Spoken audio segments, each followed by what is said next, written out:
Oke, halo teman-teman, berjumpa lagi dengan saya Dian Wicaksono sebagai psikolog di SMP Negeri 1 Ngancar. Selamat siang. Oke, bagaimana kabarnya hari ini? Baik dulu gitu ya.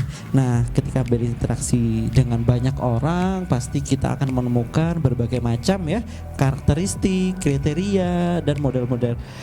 Mungkin ada yang pendiam, ada yang aktif, ada yang aktif banget, gitu kak? Ada yang pendiam, ada yang aktif banget ramai, ada ada yang hiperaktif juga. Oke. Nah, selama pertemanan biasanya kalau di SMP ya, beberapa kasus lalu ada yang sempat viral. Pernah dengar nggak yang di Jawa Tengah itu kasus yang ditangkap polisi? Ya, dua orang tahu ya kasus apa? Bullying ya, perundungan yang sampai dihajar itu ya. Itu kan adalah salah satu kekerasan ya yang di lingkup sekolah, apalagi pakai seragam. Di sini nggak ada kan? Nggak ada. Insya Allah. Oke. Nah, perundungan itu sebenarnya adalah tindakan satu atau lebih secara fisik, yaitu seperti didorong, dipukul, cubit dan lain sebagainya. Terus verbal, mungkin secara verbal itu seperti dimaki dan lain sebagainya, ataupun dipanggil dengan bukan nama aslinya. Terus selain itu non verbal biasanya iya kan. Terus non verbal tidak langsung itu seperti halnya disindir, terusan dimaki secara nggak langsung kayak gitu ya. Terusan ada cyberbullying ada yang punya sosial media, semuanya punya ya, Instagram, TikTok gitu, Twitter, WhatsApp dan lain sebagainya ya. Nah, bullying atau perundungan itu juga bisa dilakukan secara internet loh teman-teman.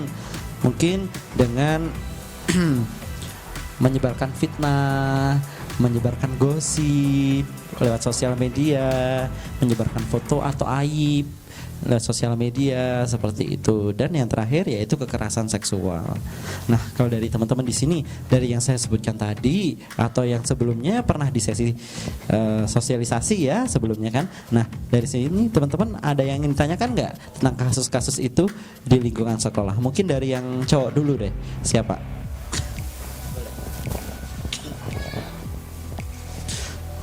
Perkenalkan, nama saya Tegar Alvanizam, biasa dipanggil Tegar. Jadi begini, apa yang harus saya lakukan ketika ada tindakan bullying saat saya melihatnya? Oke, jadi mungkin lihat temennya ya yang lagi dibully. Pertama, harusnya kalau siapa panggilnya Tegar ya, Tegar berani harus dilerai, harus dipisah ya, harus dipisah, jangan diteruskan karena itu berbahaya ya. Bahkan ada undang-undang dan pasalnya, ada undang-undang perlindungan anak ya. Bahkan itu bisa dijerat hukum. Kasus yang di Jawa Tengah kemarin hukumannya berapa tahun kemarin katanya 3 tahun ya, di beritanya 3 tahun 6 bulan, terus dendanya ada 72 juta ya kemarin. Di berita diinfokan seperti itu. Jadi pertama harus dipisah atau dilerai. Kalau kita nggak berani, kita lari lapor ke orang yang lebih tua atau guru. Kalau di lingkungan sekolah ya, guru, bilang guru, Pak, Bu, ada yang ini dirundung di sini gitu, di kelas ini, biar nanti dipisah sama gurunya, biar tidak ada kejadian kelanjutan. Terus habis itu kalau korbannya teman kita bantu ya, baik secara emosi ataupun fisik, ditemenin, jangan sampai dia dirundung lagi. Kalau yang ngerundung teman kita diingatkan bahwasanya itu tindakan yang kurang baik gitu, bahkan bisa dijerat hukum, bener kan ya? Bahkan kasusnya ada yang sampai meninggal kan ya korbannya ya, kapan hari. Sempat dengar nggak di sosial media kayak gitu? Oke. Mungkin yang lainnya dari cewek, siapa yang mau tanya? Iya, silahkan. Halo, perkenalkan nama saya Lutfiana Miftahuladia, bisa dipanggil Lutfi. Lutfi. Ya. Oke. Mau tanya nih Kak, gimana cara ngatasin bullying yang saat ini agar tidak terbawa saat kita dewasa? Oke, terima kasih. Pertanyaan yang luar biasa ya. Bagaimana sih kita menghandle ya diri kita biar nanti dewasa tuh nggak ke bawah-bawah nih tindakan bullying. Pertama, kita harus meningkatkan empati, rasa peduli kepada teman. Bagaimana kalau orang diejek, itu perasaannya pasti gimana. Kalau dipalak, mungkin dimintain uang, mintain jajan, itu perasaannya gimana. Meningkatkan empati. Selain itu, nilai dan norma. Nah, kita kan dikenal sebagai budaya timur ya, budaya yang ramah, baik, sopan, apalagi orang Jawa, ya kan? Nah, nah itu jadi tingkatkan nilai dan norma kita sebagai warga bermasyarakat yang baik dan benar biar kita terhindar dari perilaku bullying. Dampaknya kan luar biasa. Mungkin itu, Lutfi, ada yang tanyakan lagi? Semisal nih di sekolah itu ada satu kelas teman, ya itu sesama teman tapi saling membuli. Nah, seharusnya apa yang dilakukan oleh korban itu? Melawan atau bagaimana? Oke. Kalau sebagai korban harusnya kalau dia bisa melawan dalam artian stop jangan bully aku dan sebagainya itu nggak apa-apa. Oke, tapi jangan sampai berantem ya, berantem nanti malah gelut ya, itu malah bahaya. Kalau memang dia nggak bisa, bilang ke gurunya biar guru yang mengingatkan. Kalau nggak gitu bantu temannya, minta bantuan temannya ya. Kalau itu nggak bisa tetap jaga jarak. Jaga jarak dalam artian bukan nggak berteman lagi, tetap berteman dalam satu kelas, tapi jangan intens interaksinya, ya gitu. Kalau gitu kita bisa bentengi diri kita sebagai korban atau sebagai korban itu dengan rasa percaya diri yang bagus, terusan prestasi yang baik, terusan skill kita yang baik. Kita bisa asah melalui hal itu. Kalau kita di sekolah ya, dengan rasa percaya diri, keyakinan diri kita, nggak minder, nggak sendiri, punya teman yang banyak, punya prestasi, pasti nggak akan dibully. Gitu sih. Hal-hal itu yang bisa kita lakukan di lingkungan sekolah. Mungkin itu cukup. Oke. Ada lagi mau tanya? Iya, sama-sama. Sebelahnya, cewek. Boleh. Perkenalkan, nama saya Riza Ani Julianti, bisa dipanggil Iza. Iza, oke. Nah, aku mau tanya nih Kak, bagaimana cara menghadapi situasi ketika kita merasa terancam karena masalah persaingan nilai di kelas? Oke, jadi persaingan nilai di kelas ya terancam. Bagus nih, motivasinya ada pemicunya nih, motivasi yang luar biasa bagus. Jadi kalau misalnya terancam, nilaiku kok jelek nih daripada tempatku. Kalau nilai jelek kira-kira karena apa? Kurang belajar. Jadi kuncinya harus belajar. Jadi belajarnya digiatin. Kalau saya udah belajar membaca kayak gini, kok tetap nilainya jelek? Oh, mungkin saya harus latihan ya, teman-teman. Ada yang harus ngerjakan, ada yang membaca, ada yang harus diskusi, ada yang harus melihat, ada gambarnya dan sebagainya, macam-macam. Kalau siapa tadi? Iza sendiri lebih suka yang mana? Lebih suka yang membaca dan mengerjakan ya. Jadi jadi lebih latihan dengan soal-soal lagi. Kalau memang nggak ada, tanya gurunya, Bu, ada kumpulan soal nggak tentang ini, biar nanti bisa belajar di rumah. Nanti ketika ujian akan lebih mudah mengerjakan soal-soal yang serupa, gitu. Mungkin ada lagi? Nah, aku kan mau tanya lagi Kak, kan gini masalahnya, kita pas dapet nilai bagus atau jelek, tapi tetap aja kadang dijauhi nilai karena dijauhi teman karena nilai. Itu gimana cara menyikapi? Dijauhi teman karena nilai, maksudnya gimana? Kalau kan katanya tadi nilainya bagus atau jelek tetap dijauhi. Dijauhi. Tapi kalau nilainya jelek ditemenin gitu ya. Nggak apa-apa, mungkin temennya lagi iri mungkin ya. Jadi nggak apa-apa, prestasinya jangan sampai kendor karena dijauhi atau dideketin teman. Mungkin teman belum tahu apa yang Ica lakukan, terusan apa yang Anda inginkan. Jadi kasih tahu aja, teman saya pengen nilai bagus karena saya cita-cita pengen jadi ini, jadi dokter tadi kayak temannya ya. Nah, kalau dijauhi kan ada teman yang lain. gitu kan, masih ada teman yang lain, ajak teman yang diskusi gitu tentang pelajaran buat ningkatin nilai gitu ya. Oke, yang lain mungkin dari cowok, tadi udah dari cewek. Oke, silahkan. Nama? Perkenalkan, nama saya Muhammad Raya Valentino Putra, bisa dipanggil Raya. Saya ingin bertanya, apa hukuman yang paling pantas bagi pelaku bullying? Oke, hukuman paling pantas bagi pelaku bullying. Nah, tindakannya tuh macam-macam pelaku bullying ya. Ada yang ringan, mungkin masih verbal ya, bullying verbal. Tapi kalau parah, tindakan yang pantas yaitu hukuman penjara. Ya, seperti tadi ya kasusnya yang di Jawa Tengah itu ya.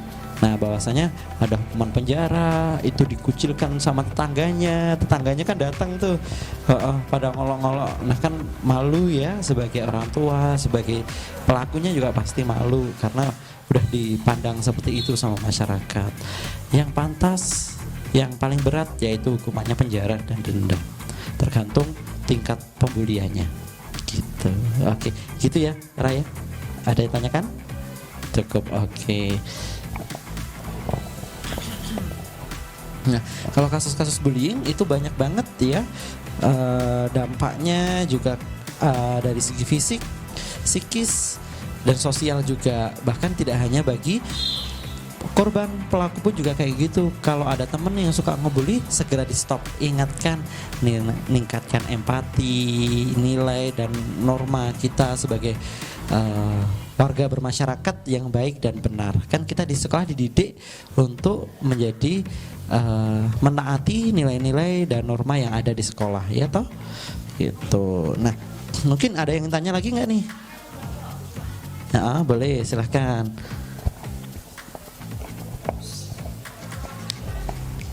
Perkenalkan, nama saya Safira Titis Febriasari, biasa dipanggil Safira. Nah, kenapa kalau orang yang membuli itu selalu membawa-bawa kekurangan fisik? Nah, sedangkan kalau dia dibully kembali, ya bukan membuli sih, cuma kayak melampiaskan kekesalan korban dengan mengolok juga tentang fisiknya, dia nggak terima. Terus kalau korban, contoh misalnya, kalau mentalku rusak atau kena mentalku gimana, ya nggak apa-apa, kan itu urusanmu. Terus cara mengetahuinya itu gimana, Kak? Kan kadang seseorang yang belum lama lah ya. Jadi mungkin lebih pertanyaannya bagaimana nih orang yang kembali mengungkapkan perasaannya kepada yang ngebully gitu ya, ngebalik ngebully gitu ya. Nah, kalau bisa, karena kan kita teman-teman di sini udah belajar nih ya bagaimana dampak bullying, bagaimana dampak pelecehan seksual dan lain sebagainya. Nah, alangkah lebih baiknya kalau ada orang ngebully dibiarkan aja, jangan ditanggepin. Apalagi kalau tadi kan bulinya verbal ya, membawa fisik ya. Mungkin kamu terlalu ini, udah biarkan saja. Toh kita belajar di sini, fokusnya buat belajar ya. Kalau dia diperingati sekali, 2 kali tidak bisa, ya udah biarkan. Kalau memang sangat mengganggu kita dalam proses belajar, info aja ke guru, biar nanti guru yang memperingatkan Dia gitu tuh ya. nggak terima, tapi korban kan juga nggak terima kalau dia dibully. Ya itu resiko sebagai pembuli, dampak sebagai pembuli. Kalau nggak mau gitu, karena kamu mengganggu proses belajarku, ya sangat wajar diberikan seperti itu. Padahal udah diperingatkan ya kan. Nah, kalau mau nggak dilaporkan, ya udah nggak usah ngebully temennya, ya kan? Kalau nggak ngebully temennya kan nggak dilaporkan kan? Iya gitu aja, gitu ya. Ya, jadi nanti kalau ada temennya tetap ngebully aja, dibilangin baik-baik sekali 2 kali. Kalau nggak bisa ya disampaikan ke gurunya, gitu ya. Makasih, Kak. Iya, siap. Ada yang tanya lagi, silahkan. Putri, ya. Perkenalan lagi nggak, Kak? Langsung namanya aja. Nama saya Putri, saya pengen tanya. Nama saya ini. Putri. Saya mau bertanya. Maaf, Kak, tadi kan Kakak bilang kalau ada korban bully bisa ditemani biar tidak dibully lagi. Nah, biasanya yang menemani itu ikut-ikutan dibully. Nah itu cara mengatasinya gimana Kak? Oke, biasanya ngebully itu yang dibully itu adalah mereka korban yang kurang percaya diri, minder sendiri, terus lemah caranya dengan itu. Apakah ada cara lain? Banyak, tergantung kasusnya ya. Terus kalau memang seperti itu mungkin yang lebih dekat siapa biar nggak dibully. Karena kan kadang ngebully itu mereka yang sendiri, terus yang di kelas itu nggak ada temennya gitu. Nah biar temennya nggak ikut dibully, jangan berdua, bertiga, berempat. Apalagi iya lebih dari satu, biar rame-rame, biar nggak dibully temennya gitu. Oke, ada lagi Putri? Tidak, makasih Kak. Oke, sama-sama. Terima kasih banyak. Ada lagi yang ingin tanya? Oke, sambil direnungkan lagi ya. Nah, bahwasanya dampak korban bullying itu luar biasa. Bahkan ada yang sampai meninggal, cacat fisik dan lain sebagainya gitu ya. Ada yang takut sekolah. Ada yang takut sekolah nggak di sini? Hampir sih. Hampir ya. Nah kalau ada teman-teman yang kayak gitu, betul disupport ya, datang ke rumahnya, diajak sekolah gitu ya, jangan sampai ada yang ngebully lagi gitu. Jadi kalau teman-teman di sini udah tahu nih dampak bullying, dampak negatif, terusan dampak bagi korban apa, bagi pelaku apa, bagi yang lihat itu apa gitu. Jadi nanti segera disebarkan kepada teman-temannya biar tindakan bullying di sekolah bisa ditekan atau bisa diminimalisirkan. Oke, gitu. Ada lagi yang ingin tanya? Perkenalan lagi ya. Boleh, silakan. Perkenalkan, nama saya Anet Octavia, bisa dipanggil Anet. Nah, mau tanya Kak, gimana ya? Seumpama, ya nggak seumpama sih, ada pembulian gitu loh. Lah, si pembuli itu tuh teman kita, ya nggak, ya kayak teman tapi nggak deket ya nggak. Nah itu kita udah tahu kan kalau itu tuh juga salah gitu loh, mau dibilangin tapi no kayak nggak enak gitu. Nah tapi malah kita itu diajak untuk membuli juga, tapi kan kayak ada hati rasa empati kepada si korban nih, tapi malah kita digojloki suruh membuli juga, itu kayak gimana? Oke, jadi diajak ngebully ya. Kalau nggak ikut malah Malah dijauhin, dikatain juga iya. ya. Oke. Nah kalau kayak gitu, mending teman yang baik apa enggak? Kira-kira? Kalau kayak gitu, mending diingatkan aja, jangan ngebully karena dampaknya seperti ini. Kalau diingatkan itu malah gimana ya? Malah bantai gitu loh, kayak bantai. Ya, maaf. Malah kayak gitu. Ngeyel gitu ya. Nah, terus ujung-ujungnya menyangkal kan ya. jadi kita nggak ditemenin toh. Nah itu kayak kita juga malah ngerasa nggak enak, jadi ya ikut-ikutan lah. Akhirnya ikut-ikutan ya. Ada yang kayak gitu juga. Ada. Nah, kalau ada teman kayak gitu, satu, berikan peringatan. Kira-kira kalau kamu dibully perasaanmu gimana? Tanya gitu. Kalau kamu dirundung, apa perasaan dan kondisimu, sedih nggak, sakit nggak? Nah, saya tidak ingin, karena kalau dampak sebagai perundung atau pembuli, nilai empati dan nilai moral kita termasuk orang yang rendah. Saya tidak ingin. Saya ingin sebagai warga negara yang baik dan memiliki aturan dan norma yang baik, saya ingin menghindari tindakan seperti itu. Kedepannya saya ingin jadi orang yang bijak, orang yang baik, memiliki empati, peduli terhadap sesama gitu. Apalagi kita satu warga sekolahan, apalagi yang dirundung satu kelas, wah gawat lagi kan. Nah, ingatkan seperti itu lagi beberapa kali. Mungkin kalau diingatkan langsung nggak bisa, mungkin sambil ngobrol ditunjukin. Nah, nanti sambil, kalau memang nggak bisa, minta bantuan guru. Bu, tolong dong di kelas saya ditingkatkan materi tentang pembulian gitu, karena ada yang kayak gini gitu, mungkin dampak-dampaknya gitu. Kalau hal masalah pertemanan wajar ya, berteman dengan ini gitu ya, gengnya sini masih gitu ya. Nah, nggak apa-apa, asalkan jangan sampai menimbulkan dampak negatif. Kalau dalam hal bercandaan nggak masalah. Di sini ya. Nah, sebagai teman-teman yang dapat sharing hari ini, nanti di kelas ya, kalau ada teman yang ngebully diingatkan. Kalau ada yang melakukan tindakan kurang sesuai dengan nilai norma dan aturan sekolah atau masyarakat diingatkan. Kalau sekali dua kali nggak bisa ditegur ya. Oke, terima kasih banyak untuk sharingnya hari ini. Kita akan lanjut ke sesi yang selanjutnya. Mungkin sampai ketemu di kesempatan berikutnya. Selamat siang, dadah.